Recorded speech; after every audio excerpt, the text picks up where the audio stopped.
Bueno, buenos días a todos. Entonces, vamos a dar inicio a la actividad que nos corresponde el día de hoy. Vamos a tratar de hablar de este tema basándonos en una premisa bastante importante, y es que el hipogonadismo en general es un tema bastante extenso, pero decidimos traer el día de hoy el enfoque netamente asociado al género masculino, dado que hay unas particularidades y diferencias en cuanto a la parte de la epidemiología, y es un diagnóstico que muchas veces se pasa por alto a la hora de la práctica clínica y, como vamos a ver, puede pasar incluso inadvertido y manifestarse en la edad adulta y tener complicaciones a posterior de forma sistémica que comprometen, digámoslo, el estado de salud en general. Entonces, sin más preámbulo, vamos a comenzar a hablar un poco de las generalidades, empezando manifestando la parte de la definición de lo que es el hipogonadismo, y en este caso el hipogonadismo masculino es nada más y nada menos que una disminución en una o ambas de las dos funciones principales de los testículos, que dentro de las cuales tenemos la producción de esperma o la espermiogénesis y la producción de testosterona. Adicionalmente a eso, encontramos que vamos a ver que hay diferentes formas de clasificar el hipogonadismo, ¿sí? Pero la que se conoce de forma clásica es manejarlo como hipogonadismo primario e hipogonadismo secundario, ¿sí? Que también recibe el nombre como hipogonadismo hipergonadotrópico o hipogonadismo hipogonadotrópico, ¿sí? Dependiendo pues de la situación. Tenemos que el primario en síntesis se refiere a aquel hipogonadismo que se genera por alguna alteración. Ya vamos a ver en cuáles periodos del desarrollo a nivel de los testículos. Y dentro de esta, pues puede tener características tanto congénitas como adquiridas.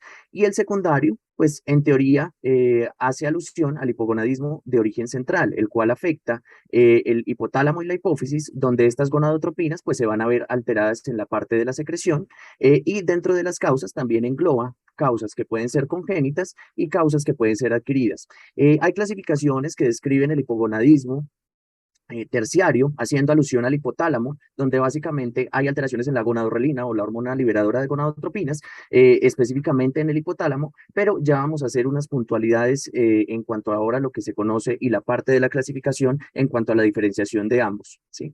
Tenemos que a nivel de la epidemiología, primero hay varias cosas a tener en cuenta. En cuanto a las cifras, tenemos que hay que tener en cuenta los estudios y, digamos, las fuentes que se buscan acerca de la epidemiología, ya que teniendo en cuenta de que el hipogonadismo masculino es un diagnóstico que muchas veces pasa desapercibido, pues entonces las publicaciones muestran datos que son muy variables a lo largo del recorrido de la literatura, pero podemos encontrar que en realidad puede afectar, según estadísticas norteamericanas, casi a 4 millones, dentro de los cuales se define que solo el 5% reciben tratamiento. Y hay una de las cosas importantes, y es que el hipogonadismo masculino básicamente aumenta su incidencia con la edad, y vamos a ver que la edad es uno de los factores principales, tanto de la parte del envejecimiento del aparato reproductor masculino, específicamente de los testículos, siendo un factor principal para el desarrollo del hipogonadismo. Entonces eso hace que esta, digamos, entidad, teniendo en cuenta que la expectativa de vida cada vez sigue en aumento, entonces pudiésemos vernos enfrentados cada vez con mayor frecuencia a esta entidad. Haciendo lo importante para el médico internista y el médico especialista en geriatría que conozca acerca de cómo es el manejo básicamente del hipogonadismo. Vamos a ver que hay unas asociaciones directamente con la edad, como ya lo había mencionado, y a partir, algunos artículos mencionan que a partir de los 30 a 40 años empieza a haber unos hallazgos de envejecimiento a nivel de los testículos, dentro de los cuales hay una disminución de la testosterona, ¿sí? Y por lo menos se estipula de una caída de aproximadamente 0,5 nanogramos litro por año después de los 40 años, ¿sí? Con algunas o no consecuencias relativas a la disminución de la misma. Vamos a ver que en promedio general se menciona que la prevalencia del hipogonadismo puede ir desde el 6% hasta el 12% de la población en general, y vemos que dentro de las patologías o lo que, digamos, podría ser la carta de presentación del hipogonadismo masculino, vemos una disfunción sexual asociada a la osteoporosis y fracturas por fragilidad, además de la presencia de anemia inexplicada, que no sabemos básicamente por qué es que ocurre, pero un paciente se presenta con un cuadro de anemia que no se puede explicar por otras causas secundarias, teniendo en cuenta el efecto de la testosterona en la asociación con la eritropoyesis. Tenemos entonces que no solamente va a afectar a esto, sino que también hay un componente psicosocial y una alteración y un deterioro de la calidad de vida de los hombres, específicamente también de los ancianos, en cuanto a la asociación con el hipogonadismo masculino, teniendo en cuenta que solo se consultan ya cuando hay manifestaciones evidentes y generales de la entidad, más no, digamos, en etapas tempranas, porque muchas veces se guarda silencio o, como ya lo había mencionado, pasa a ser un diagnóstico inadvertido. Entonces, para poder entender y poder clasificar dentro de las causas y poder brindar un enfoque general y que sea, digamos, idóneo para la charla y que sea puntual para obtener, digamos, lo que necesitamos saber de cómo enfocar este tipo de pacientes, es importante conocer entonces cómo es que se comporta el eje hipotálamo hipófisis gonadal, ¿sí? Porque esta será la carta para revisar los puntos donde básicamente estaría fallando el sistema endocrinológico a este nivel y, por ende, pues dar una clasificación etiológica mucho más acertada. Entonces tenemos que, como tal, el eje hipotálamo hipófisis gonadal inicia desde el proceso de la embriogénesis, donde esas células productoras de GNRH básicamente generan una migración a nivel del bulbo olfatorio y vamos a ver que a partir de esta empieza a generar el estímulo y es el estímulo principal, pero adicionalmente, pues digamos que en años anteriores no se conocía cuál era el estímulo general que empezaba a generar esos pulsos de GNRH, pero ahora ya se conoce que una hormona llamada la quispeptina genera estos impulsos y pone en marcha desde el proceso de la embriogénesis del sujeto estos pulsos de GNRH y de esta manera echa a andar todo el eje hipotálamo hipófisis gonadal. Tenemos entonces que esto va a tener un efecto a nivel de receptores, entonces esto va a ser sintetizado a nivel de las células del hipotálamo, pasará entonces a la hipófisis, donde por medio de la hipófisis anterior estarán los receptores que van a sintetizar las gonadotropinas o a liberar las gonadotropinas más bien al torrente sanguíneo, que serán la FSH y la LH. Luego estas pasarán a sus órganos efectores finales, que serán entonces los testículos, a nivel de las células de Leydig, las células de Sertoli, las células de Leydig, entonces para la síntesis o la esteroidogénesis sexual por parte de la síntesis de testosterona a partir del colesterol. Y vamos a tener que a nivel de las células de Sertoli, por medio de la FSH, entonces se van a estimular de forma indirecta los túbulos seminíferos para la maduración de los mismos y pasar entonces a la parte de la espermatogénesis. Pero entonces hay otro tipo de hormonas que dentro de las cuales pues también se van a sintetizar, que son la hormona antimülleriana, ¿sí? La inhibina, que de alguna u otra manera tienen efectos tanto para la diferenciación sexual masculina y la parte de la regulación negativa del eje hipotálamo hipófisis gonadal, ¿sí?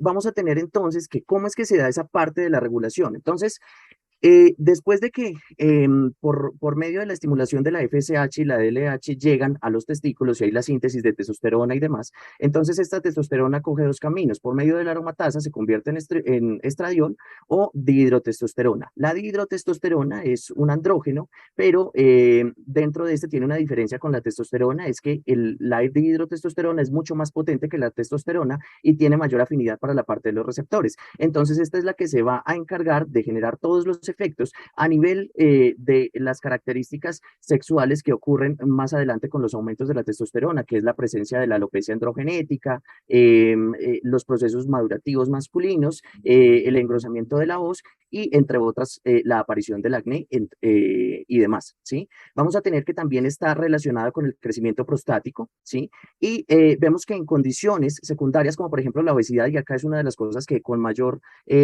razón va a generar, digámoslo, más incógnita y más importancia a la hora de la presentación del tema, y es que el exceso de grasa lo que va a generar es un desbalance entre la parte de la síntesis testosterona y estradiol, lo que va a generar una disminución de la testosterona y aumento de estradiol, y por eso en estos pacientes que son sumamente obesos, en este contexto pueden desarrollar características femeninas, como por ejemplo la ginecomastia, ¿sí? Porque se altera esa relación entre testosterona y estradiol.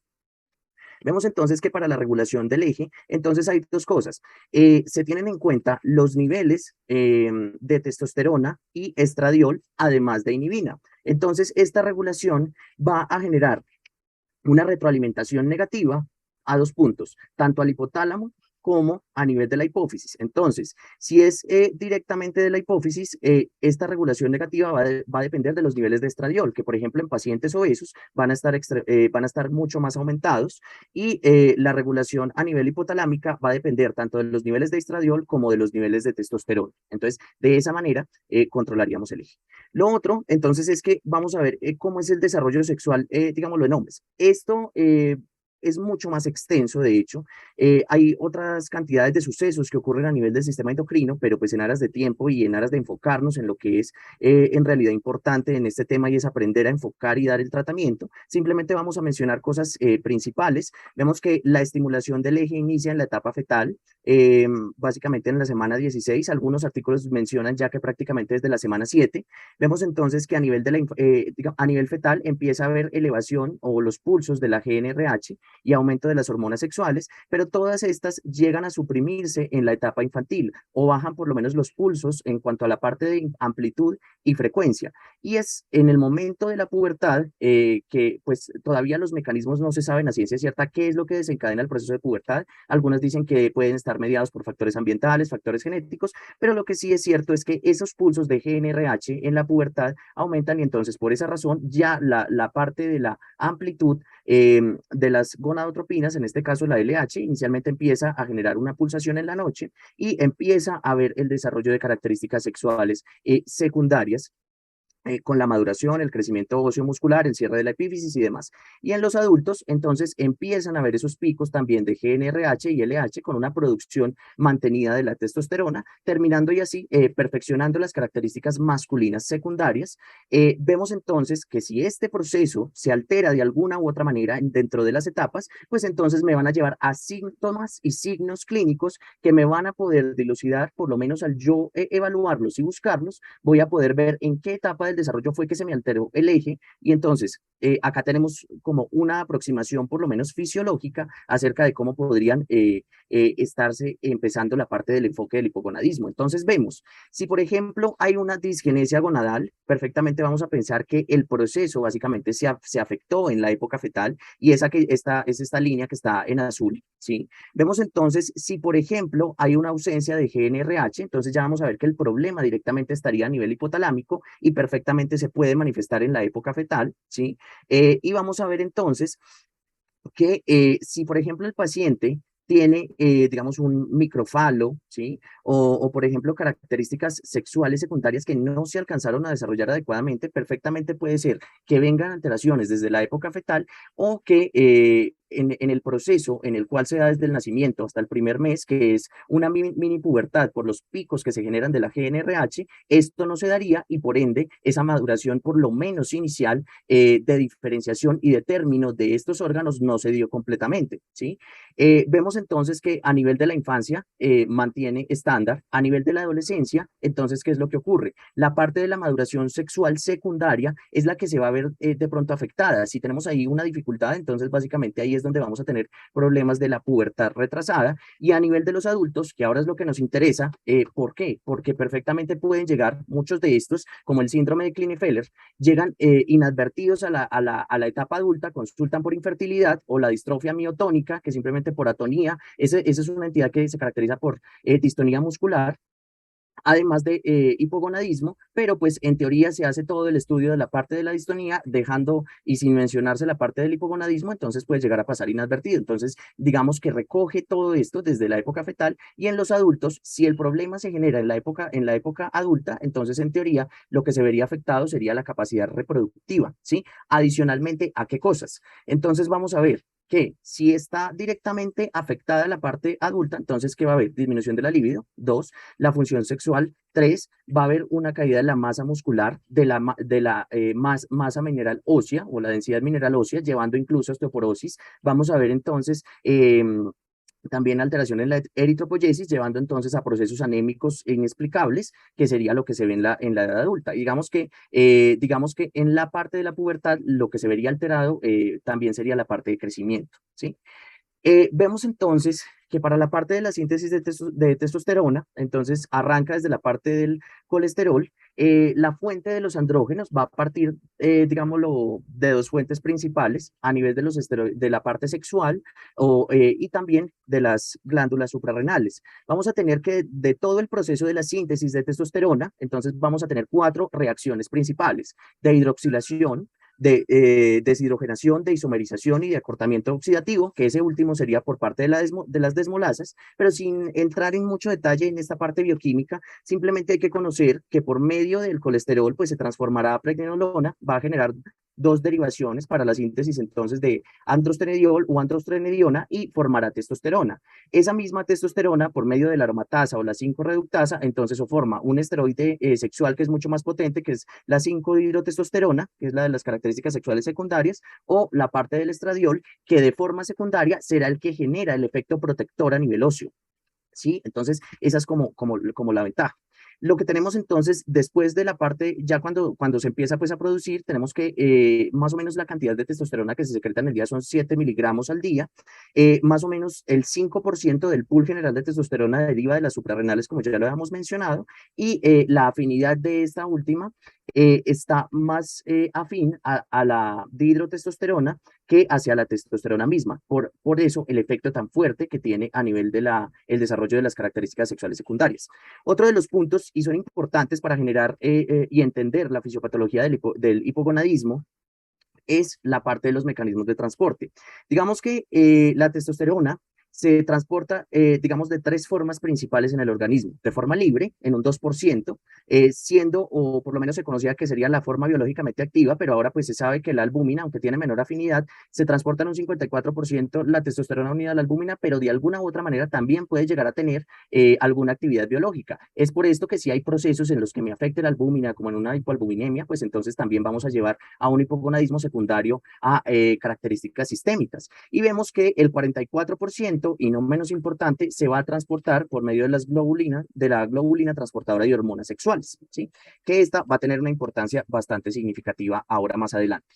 Dentro de las cosas también de la fisiopatología, era imperdonable no hablar acerca del envejecimiento gonadal, teniendo en cuenta de que la edad es uno de los factores principales para el hipogonadismo. Tenemos acá una triada con este gráfico que nos habla de forma general cómo es ese proceso de envejecimiento a grandes rasgos de los testículos, y tenemos entonces que la parte de la inflamación, por la teoría del envejecimiento del inflammaging, el estrés oxidativo y la apoptosis, digamos que hacen parte de esa triada del envejecimiento celular gonadal. En teoría se menciona que a partir de los 40 años se empiezan a ver características de envejecimiento de células gonadales, tanto de células de Leydig como de células de Sertoli. Por lo tanto hay una declinación de testosterona y de contenido espermático, hay aumento de los radicales libres, dentro de los cuales hay afectación a nivel de la actividad de la telomerasa. Entonces eso, por ende, va a generar un proceso de envejecimiento por alteración de la división celular. No hay una relación, digámoslo, exclusiva entre la parte de infertilidad, porque vemos y sabemos que aunque haya envejecimiento testicular, la parte de la fertilidad masculina no es como por ejemplo con las mujeres, sino que se puede tener buena fertilidad incluso con edades más avanzadas, pero pues de todas maneras hay una asociación con el riesgo de malformaciones y trastornos genéticos. ¿Sí? También tenemos que en el artículo mencionaban que procesos de restricción de la dieta estaban, digamos, o por lo menos de lo que se mencionaba a nivel fisiopatológico, era que un proceso de ayuno prolongado estaba relacionado a favor de la longevidad versus una pubertad retrasada o infertilidad en los individuos. Todo esto es por disminución en las fuentes para la síntesis de esteroides sexuales, ¿sí? También hay una asociación a nivel de las células de la parte intersticial testículos donde por el proceso de envejecimiento hay un aumento de los mastocitos. Estos mastocitos pues liberan histamina y serotonina y básicamente si hay una buena regulación de la misma, ellos pueden modular el proceso de la esteroidogénesis, pero en un proceso y en una teoría del inflamaging, esta relación se pierde aumentando el exceso de mastocitos y por lo tanto ese proceso inflamatorio va a afectar a los testículos, ¿sí? ¿Qué efectos o qué cosas se ven con el envejecimiento y la parte gonadal? Entonces tenemos que en teoría la testosterona total y la parte libre alcanza su pico máximo del 25 a los 30 años y luego va disminuyendo del 0,4% hasta el 1,2% por año respectivamente. Vemos entonces que también el volumen testicular disminuye. Casi que de 16,5 centímetros cúbicos en 20 a 30 años pasa a 14 a los 80 o 90 años. Generalmente también vemos que hay una disminución de la efectividad de las células de Leydig y del volumen también seminal, ¿sí? Con alteración de la motilidad espermática. Todo esto que nos permite dilucidar la parte de factores de riesgo. Entonces, aquí hay dos cosas importantes que hablar. ¿Qué factores de riesgo tienen los hombres para desarrollar hipogonadismo y cuáles son las consecuencias importantes que hasta ahora menciona la literatura con relación al hipogonadismo? Entonces, como factores de riesgo, tenemos entonces los siguientes. Primero, la edad, vemos que fue estadísticamente significativo. Segundo, el índice de masa corporal, pero ahorita vamos a ver unas variaciones en cuanto a este. Por lo menos en este estudio mencionaban que un índice de masa corporal superior a 25. También vamos a ver que el perímetro abdominal tiene su énfasis en cuanto a la parte como factor de riesgo para hipogonadismo. Hablan de acá de un punto de más de 94, ¿sí? Y también el síndrome metabólico, ¿sí? Que es este que dice METS. Eh, Dentro de este serían como los factores que mostraron significancia estadística como factores de riesgo. Hay otro que no se menciona acá, pero lo menciona la literatura, y es la parte del antecedentes de diabetes mellitus. Otra de las cosas es la parte del fenotipo del hombre en cuanto a la parte de la relación de la disminución de la concentración de testosterona y es la localización de esa grasa. Entonces, vemos que como lo vemos en este gráfico en rojo, entonces las concentraciones de testosterona van a disminuir según el fenotipo de localización de la grasa y por lo tanto un perímetro abdominal que esté mucho más elevado, pero que adicionalmente a eso no solamente coja la parte de abdomen, sino que se generalice, pues entonces va a tener menos digamos que va a tener más probabilidades de tener una testosterona baja que digamos que un hombre que tenga menos grasa corporal acumulada en esas zonas. Y esto es básicamente porque se genera, digamos, un círculo vicioso en cuanto a la parte de obesidad. La obesidad entonces, ¿qué es lo que ocurre? A nivel de esta por la generación de obesidad, entonces van a haber un aumento de unas hormonas. Dentro de estas tenemos la leptina, los estrógenos y la bisfastina. ¿Estas qué es lo que hacen? Básicamente, como mencionamos, entonces, por esa actividad de la aromatasa y la obesidad, esa aromatasa va a aumentar y esto lo que va a hacer es generar aumentos de estradiol, ¿cierto? O de estrógenos. Esto va a inhibir, va a generar una retroalimentación negativa, disminuyendo la LH y la FSH, por lo tanto baja la testosterona, y si hay más obesidad, entonces pues continúa un círculo vicioso de nunca acabar, ¿sí? Dentro de las consecuencias, y esto es como lo más importante, una de las cosas, y es por qué es importante este tema, y acá lo podemos, digamos, podernos meter en este punto, y es que hay asociaciones con mortalidad e hipogonadismo. Entonces, vemos también que hay riesgo cardiovascular y aumento de la incidencia de cáncer. Hay una asociación de enfermedad respiratoria, dentro de los cuales pues hay artículos que describen incluso en los pacientes con EPOC mayor mortalidad y mayor asociación con procesos de exacerbación en los pacientes que tienen hipogonadismo, ¿sí?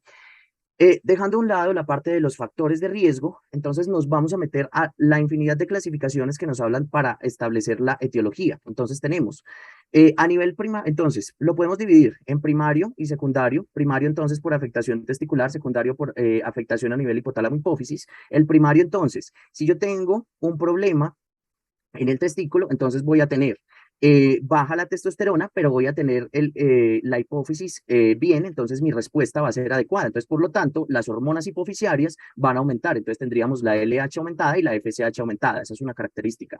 Segundo, entonces tenemos que en los pacientes que tienen hipogonadismo de origen central, entonces, aparte de tener, digamos, si yo tengo dañada la hipófisis o el hipotálamo en este caso, pues entonces no voy a tener, o voy a tener una FSH normal o baja o una LH normal o baja y por lo tanto una testosterona baja, ¿sí? Si el problema fuera solamente de los testículos, entonces las hipofisiarias aumentarían. Teniendo esto claro, entonces yo ya me voy a revisar según el periodo, digámoslo, puede ser o congénito o adquirido. Vemos que entonces un hipogonadismo primario será congénito, tiene varias asociaciones, pero dentro de la que más nos mencionan es el síndrome de Klinefelter, porque pues básicamente son pacientes que pasan inadvertidos y llegan a la consulta en el contexto, por ejemplo, de infertilidad, ¿sí? Dentro de un hipogonadismo primario que se ha adquirido, vemos todas estas manifestaciones sistémicas, ¿sí? Entonces vemos, por ejemplo, la falla renal crónica, ¿sí? La cirrosis hepática, hemocromatosis, esta va a tener importancia sobre todo en el diagnóstico diferencial, el VIH, radiación a la cual pues hayan sido sometidos los testículos, como por ejemplo en pacientes jóvenes que tuvieron cáncer testicular y sobrevivieron, ¿sí? El mismo trauma testicular, toxinas, como por ejemplo el alcohol, o daño autoinmune. En la parte de daño autoinmune, entonces, hablan de una poliautoinmunidad o un síndrome poliglandular, ¿sí? Autoinmune, que pudiese estar relacionado también con hipogonadismo más otra cosa, ¿sí? Lo otro, entonces, a nivel del hipogonadismo central, entonces tenemos a nivel congénito, hay mucha cantidad de mutaciones, pero ¿qué es lo importante? El síndrome de Kalman explica la causa del hipogonadismo secundario congénito más frecuente, casi en el 60% de los casos, y este va a tener una característica muy llamativa, y es la presencia de anosmia. Entonces, son pacientes que tienen síntomas inespecíficos de hipogonadismo y adicionalmente a eso manifiestan anosmia, ¿sí? Y esa es una característica del síndrome de Kalman, pero este pues tiene un espectro diagnóstico bastante grande, pero como característica diagnóstica está la anosmia o la hiposmia inclusive. Y esto básicamente es porque la alteración genética se da por esa migración de las células olfatorias que, digamos, afecta las neuronas que se posan a nivel del hipotálamo para generar la GNRH. Entonces ya vamos a ver que el síndrome de Kalman, pues entonces va a estar relacionado por una disminución de la síntesis mm, de GNRH. Hay otras causas secundarias y que es importante tenerlas en cuenta a la hora de hacer los estudios endocrinológicos porque pueden causar falsos positivos, ¿cierto? Para la parte del diagnóstico. Entonces, descartar que la etiología no sea por medicamentos. Dentro de esto tenemos glucocorticoides, ketoconazol, que inhibe la síntesis de hormonas sexuales, pacientes que usen opiáceos, ¿sí? Esteroides anabólicos, o también factores ambientales como pesticidas, exposición a plásticos, disolventes, entre otros como los que vemos acá. Acá entonces quería traer esas causas, digámoslo, congénitas y adquiridas principales del hipogonadismo central. Entonces ahí es donde tenemos el síndrome de Kalman, que dentro de su espectro diagnóstico pues tiene varias mutaciones, pero pues no nos vamos a detener en nada de esto, simplemente es tenerlo en cuenta que paciente que consulte con síntomas de hipogonadismo más anosmia, ¿sí? Entonces perfectamente podríamos pensar en él porque dentro del perfil epidemiológico explicaría por lo menos el 60% de los casos. Hay otras mutaciones que de hecho son más raras que amplían el espectro, entonces puede también estar sin alteraciones del olfato o por ejemplo que tenga también otras alteraciones hormonales, no solamente el eje hipotálamo hipófisis gonadal, sino que las otras hormonas también perfectamente pueden estar afectadas, pero en congruencia, si están en conjunto, son mucho más raros. Dentro el proceso de clasificación, entonces ya teníamos que el hipogonadismo era primario, secundario, ¿sí?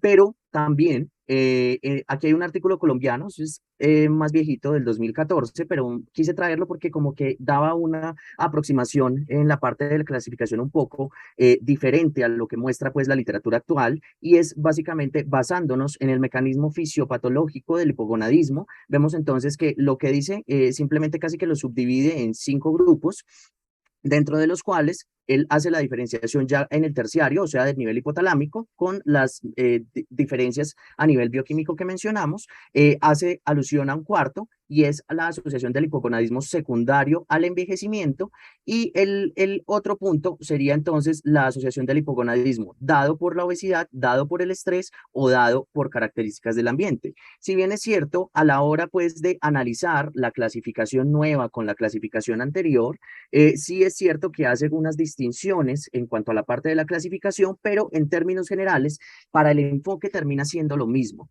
¿sí? Sí hay algo a mencionar y es que a partir del 2016-2018, pues en teoría ellos hablaron de otra clasificación dentro de las cuales pues subdividía el hipogonadismo en orgánico y funcional. El orgánico básicamente entonces esto nos lo va a dar ¿qué? La sintomatología del paciente, Y el funcional, entonces, hará alusión a todas estas características secundarias, llámese medicamentos, llámese envejecimiento, llámese obesidad, llámese deficiencia nutricional, que en teoría no están como catalogados como un hipogonadismo per se sintomático que amerite de hecho tratamiento de reemplazo hormonal con testosterona. Entonces esa es la gran diferencia. Pero entonces llegamos al punto.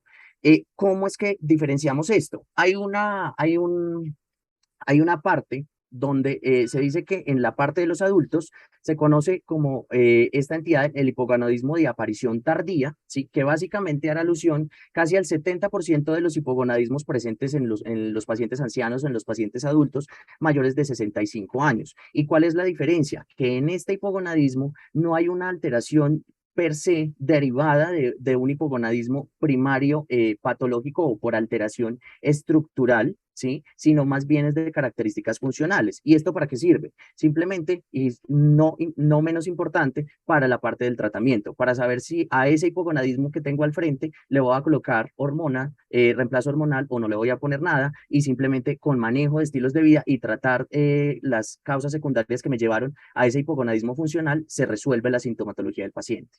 Entonces, ¿cómo tenemos la parte del enfoque de este hipogonadismo? Vemos entonces que en este hipogonadismo está muy relacionado la hormona transportadora de hormonas sexuales. Entonces, si bien es cierto, vimos que el 44% de esa proteína transportadora era la que llevaba la testosterona, entonces situaciones que me la aumenten o me la disminuyan me van a generar de alguna u otra manera alteraciones en los valores normales de la testosterona total. Entonces, tengo que saber cuáles en realidad tienen significancia clínica y cuáles no, y esto me lo va a dar también la parte de la sintomatología que presente el paciente, ¿sí? Hay un punto importante y es que los niveles de testosterona se relacionan con un reflejo de salud masculina y es porque, por ejemplo, el paciente que tenga enfermedad crónica, como por ejemplo una hepatopatía crónica, enfermedad renal crónica, ¿sí? VIH, aunado también al envejecimiento, sumará esos factores de riesgo y por esa razón va a generar niveles de testosterona disminuida, pero básicamente será por alteraciones en esa hormona transportadora de esa globulina transportadora de hormonas sexuales, más que por otra razón propia per se del hipogonadismo, ¿sí? Vemos que, por ejemplo, pacientes que sean obesos, hay unas relaciones en cuanto a los niveles de testosterona total y testosterona libre, ¿sí? Vemos entonces que hay una caída de las mismas y vemos que, por ejemplo, los niveles de LH también se disminuyen con la edad, pero no se disminuyen teniendo en cuenta el índice de masa corporal. También vemos que dentro de lo que ellos mencionaban era que el punto de corte del índice de masa corporal para que empiece a tener afectación a nivel de las hormonas sexuales, sobre todo la testosterona era 25, pero no, según este gráfico podemos ver que incluso se puede llegar a mantener constante y empieza a haber caída casi a 30, ¿sí? Vemos entonces cómo haríamos para diferenciar este hipogonadismo de aparición tardía, que sería dentro del proceso funcional, versus el hipogonadismo orgánico per se, ¿sí? Entonces, en teoría, nos vamos a la parte de los síntomas. Si yo tengo síntomas que sean específicos de carencia de hormonas sexuales masculinas, entonces muy probablemente yo estaría más con un proceso de un hipogonadismo orgánico, más no un funcional. ¿A qué me refiero con esto? Síntomas, por ejemplo, como pérdida de la libido, testículos pequeños y ginecomastia, ya nos hablan de una deprivación de hormonas masculinas, mientras que en el hipogonadismo funcional, por esas otras causas secundarias, medicamentos, el envejecimiento, la obesidad y demás, entonces el paciente lo que va a presentar es o disfunción eréctil o alteración del estado anímico.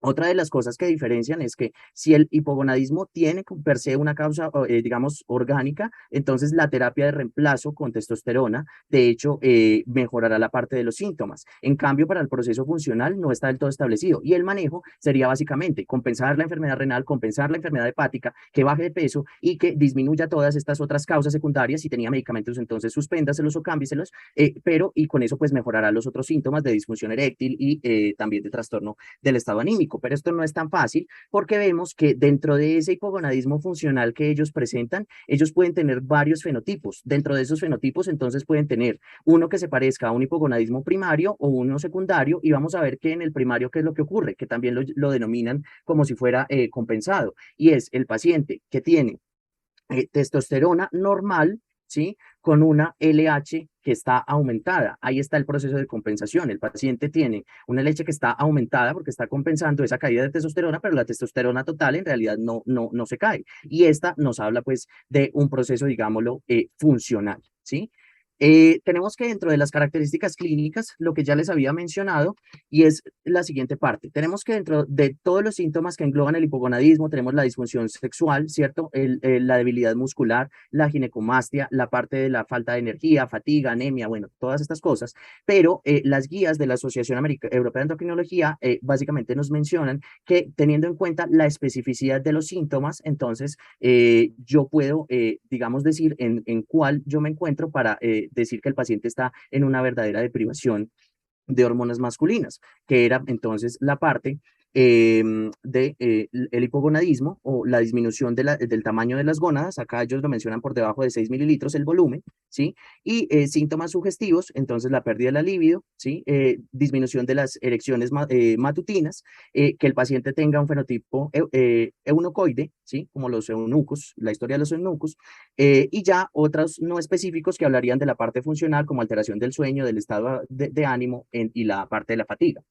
Si yo me voy a clasificar las características clínicas según el tipo de hipogonadismo, tanto primario o secundario, entonces yo puedo ver también que me puede mostrar cómo serían entonces los síntomas según el punto del desarrollo gonadal, donde básicamente pues me generó la parte del hipogonadismo, ¿cierto? Entonces tenemos que si la afectación se generó en el primer trimestre, el tercer trimestre, entonces vamos a tener genitales ambiguos o micropene, mientras que si, por ejemplo, fue en épocas posteriores, pues entonces todos estos síntomas que pueden ser generales de la fatiga, debilidad muscular, la pérdida de la libido y la presentación de las características sexuales secundarias, pues entonces van a variar si tenemos en cuenta si el hipogonadismo se presentó después de la pubertad o antes de la pubertad. Entonces, según esto, tenemos las presentaciones clínicas. Para la parte del enfoque diagnóstico, de entrada, ¿qué tenemos que hacer? Sí, hay que medir los niveles de testosterona, de LH, de FSH, y yo con esto, pues entonces voy a determinar si es un primario, si es un secundario. Pero antes de yo irme a medir esto, yo tengo que descartar otras causas que me alteren esa medición, como los factores secundarios que vimos. Segundo, mirar entonces cómo es el ritmo circadiano de las hormonas, y vemos que en pacientes jóvenes presenta un pico a las 8 a.m. y más bajo a las 8 p.m., pero en la parte de los ancianos hay poca variación. Dentro de los algoritmos diagnósticos siempre mencionan la parte de repetir las mediciones, algunos 2 veces y otros 3 veces para la confirmación del diagnóstico, ¿sí? Si yo tengo un hipogonadismo hipergonadotrópico, entonces pues será un primario. Yo tendría que valerme de un cariotipo, teniendo en cuenta sobre todo para descartar el síndrome de Klinefelter, que sería como el más frecuente. Y en un secundario, entonces ya miraríamos otras, como por ejemplo la hiperprolactinemia, mediríamos entonces o miraríamos la posibilidad de hacer una resonancia magnética para descartar el síndrome de Kallmann, que explica el 60%, o si hay algunas alteraciones, tumores o procesos infiltrativos a nivel del hipotálamo hipófisis, y por ende también entonces se descartarían entre otros procesos infiltrativos la hemocromatosis, y por eso es que en este algoritmo muestran la parte de la solicitud de ferritina, ¿sí? Acá haciendo esta alusión, entonces ahora, si yo ya sé a qué horas voy a medir todo esto, ¿sí? Y cómo voy a hacerlo, entonces la pregunta es, ¿qué prueba utilizo? Si utilizo testosterona total, si utilizo testosterona libre. Bueno, aquí hay dos cosas. Generalmente hablan de una prueba de estimulación con GnRH para diferenciar si es de hipotálamo hipófisis, pero generalmente teniendo en cuenta que dentro de las principales causas está el síndrome de Kallmann y sería esa alteración a nivel de las células olfatorias y del bulbo olfatorio, entonces pues la resonancia nos ayudaría porque la prueba con estimulación pues de hecho es difícil de hacer.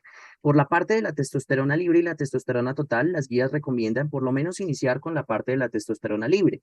Pero entonces la pregunta es, ¿qué tipo de testosterona libre voy a realizar? Entonces, generalmente lo que más está estandarizado es hacerla por inmunoensayo, pero de hecho se prefiere por cromatografía líquida, pero digamos que la disponibilidad de esta es mucho menor, entonces es mucho más dispendioso y mucho más difícil, ¿sí?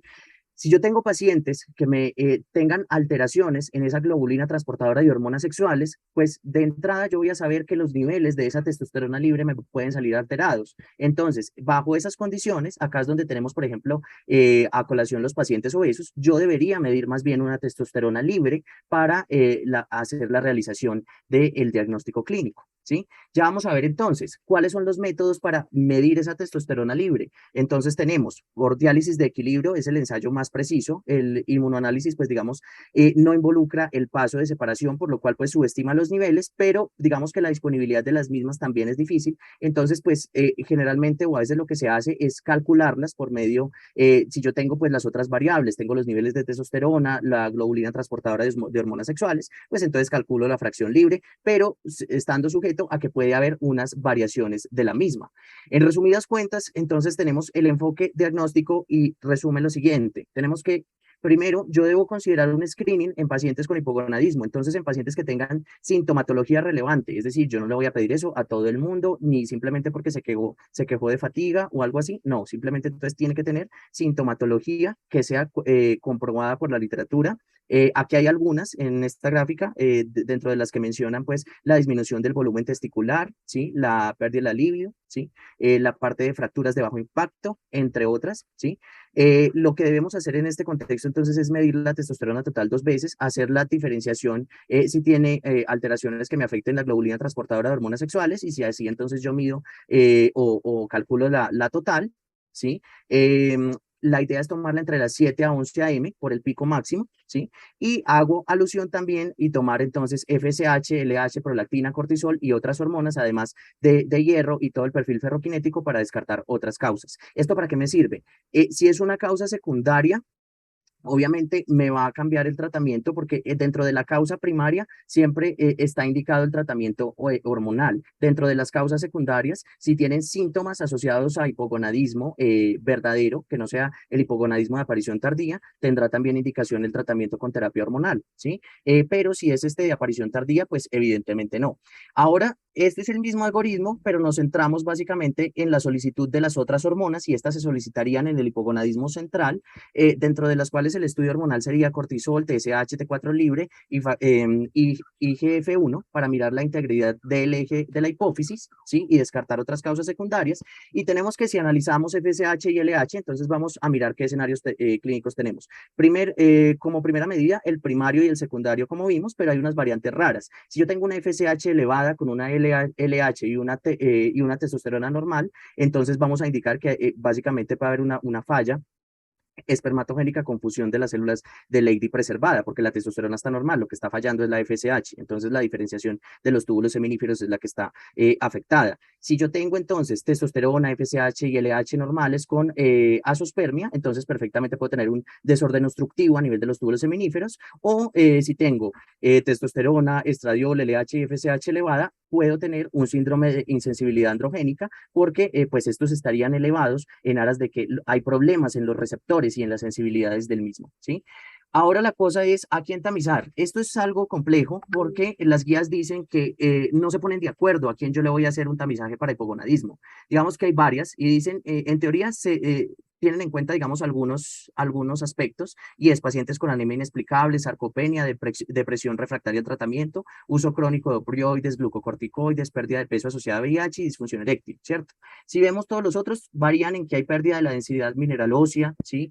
Algunos hablan del perímetro abdominal, pero en teoría las guías, ¿qué es lo que dicen? Yo básicamente voy a tamizar a pacientes dentro de los cuales tengan factores de riesgo que tengan alta prevalencia para hipogonadismo, no a todo el mundo. Entonces, son los que tenemos en esta lista. Entonces, enfermedades de la silla turca, medicación que afecte la testosterona y básicamente serían estos que mencionan acá, la parte del VIH, pacientes que están en hemodiálisis, ¿sí? El EPOC moderado a severo, por lo que habíamos mencionado de la relación con la caída de la testosterona y los pacientes con EPOC, la infertilidad, osteoporosis, también los pacientes con diabetes mellitus tipo 2, entre otros, ¿sí?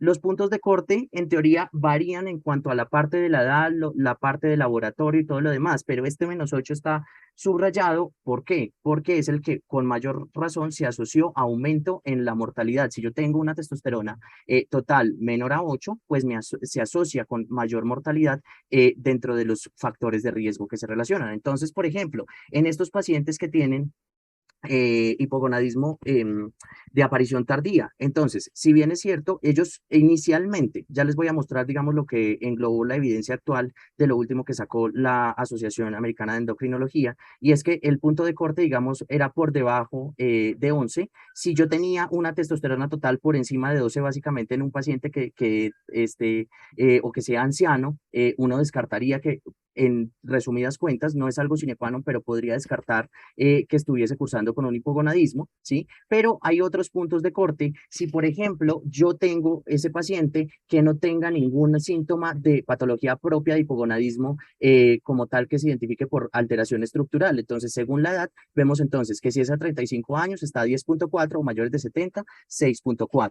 Aquí simplemente es para mencionar que hay otras pruebas que uno puede, pues, digamos, utilizar si las tiene disponibles, y es la hormona antimülleriana, la inhibina B y el espermograma, simplemente para hacer un diagnóstico diferencial de otras causas de hipogonadismo, pero pues en aras de tiempo no me voy a tener en esto. Y por último, entonces vamos a hablar unas consideraciones básicas y puntuales de acerca de la parte del tratamiento. Entonces tenemos lo que dice la Asociación Americana de Endocrinología. Entonces usted, por la parte de la terapia de reemplazo hormonal con testosterona, usted puede utilizar cualquiera de las presentaciones que hay, ya vamos a ver que hay muchas. En pacientes, ¿cuáles los tengo contraindicados? Pacientes que tengan cáncer de mama, o sea, hombres con cáncer de mama, ¿sí?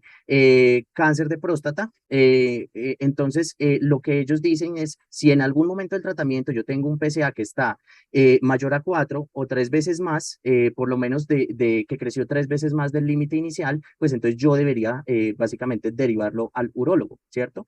Em, y en teoría, ¿qué es lo que se indica? El tratamiento hormonal está indicado para pacientes que tengan deficiencia hormonal, no porque tengan problemas en la espermogénesis, entonces yo le voy a dar manejo. No, es para los pacientes que tengan niveles de testosterona bajas. Hay otros efectos clínicos que se han descrito con parte de la testosterona, como el aumento de la fuerza muscular, la mejor distribución de la grasa y disminución del riesgo cardiovascular, la densidad mineral ósea en la parte de mejoría, pero dentro de la parte de las indicaciones de tratamiento se puede utilizar testosterona, por ejemplo, en pacientes que no tengan otra causa secundaria en los cuales pues esté completamente contraindicado los biofosfonatos, ¿sí? En la parte de estado de ánimo y cognición, de hecho, pues no hay evidencia hasta ahora, y las guías dicen que los candidatos apropiados entonces son pacientes que tengan unos signos claros de hipoandrogenismo, que son libido baja, disminución de las erecciones matutinas, pérdida del vello corporal, densidad mineral ósea con ginecomastia y testículos pequeños. En estos, las guías recomiendan si le voy a dar terapia de reemplazo, ¿sí? En otros síntomas que pueden ser bizarros,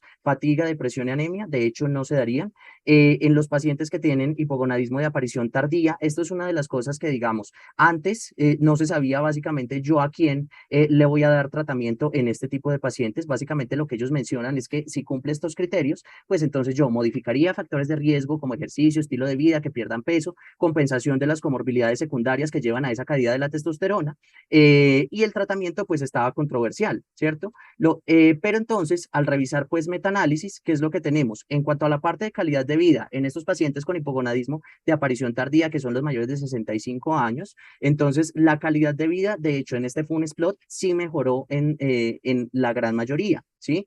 Pero entonces, este nuevo artículo no lo pude descargar porque fue del 2022 y no fui capaz, pero es lo nuevo que sacó la Sociedad Americana de Endocrinología, donde básicamente con este algoritmo lo que nos dice es lo siguiente.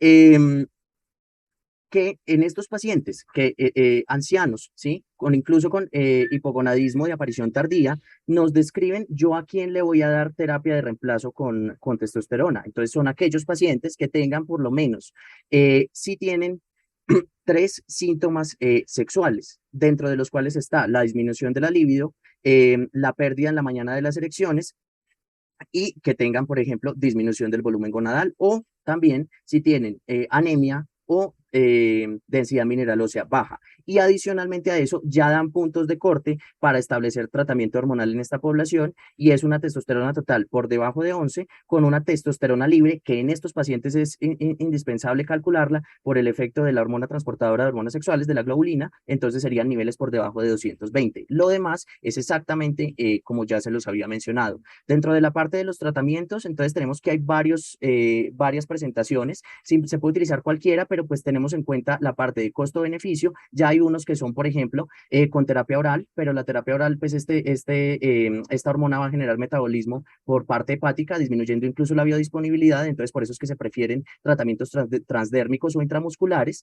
Y si el tratamiento es intramuscular, pues podría generar mejorías en cuanto al paciente, de que no es un proceso que se aplica bisemanal o incluso cada 10 semanas como un decanato de testosterona. Pero sabemos que los intramusculares o de depósito son más baratos que, por ejemplo, los transdérmicos o los geles. Sin embargo, los geles, de hecho, tienen mejor biodisponibilidad y mejor vida media y sobre todo permanecen más tiempo con concentraciones sanguíneas estables, mientras que los que son de depósito intramusculares, pues digamos que eso puede llegar a variar, pero básicamente lo manejaríamos teniendo en cuenta las características y también la disponibilidad de los preparados que tengamos. En resumidas cuentas, el tratamiento sería con un decanato de testosterona, 1000 miligramos, coloca una dosis, la segunda dosis a las 6 semanas y continuar cada 10 semanas. ¿Con qué? Revisando entonces que el paciente no vaya a tener riesgo o contraindicaciones dentro de estas, por ejemplo, metástasis por cáncer de próstata, cáncer de mama, ¿sí? O las elevaciones del antígeno prostático que ya habíamos visto, o también el hematocrito por encima de 50, porque ya vimos que estaba asociado a la eritropoyesis y esto pues generaría procesos incluso de policitemia que no está del todo dilucidado si puede aumentar el riesgo cardiovascular, pero de todas maneras indica que es una contraindicación. Tenemos en cuenta que según los preparados pues tendríamos que tener en cuenta los efectos adversos que estos pueden presentar y por último entonces tenemos la parte del monitoreo que el seguimiento pues debe realizarse 2 o 3 meses después del inicio del tratamiento con niveles de testosterona, luego usted los hace cada 6 a 12 meses y eso también depende de la dosis, además de los niveles de hematocrito, ¿sí? Debemos mantener una testosterona en rangos de normalidad. Para la densidad mineral ósea tenemos que tomar una densitometría cada 2 años y si a pesar del tratamiento el paciente no se estabiliza, pues damos tratamiento con biofosfonatos, ¿sí? En pacientes, por ejemplo, con cáncer de próstata vamos a hacer un tamizaje con PSA y la derivación a urología teniendo en cuenta las elevaciones respectivas del PSA que ya habíamos mencionado. En caso tal de que el hematocrito sea mayor a 54, suspendemos y evaluar a los 2 meses si el hematocrito ya mejoró, podemos mirar la posibilidad de reiniciar la terapia o le hacemos seguimiento al paciente. Y eso era lo que tenía para hoy.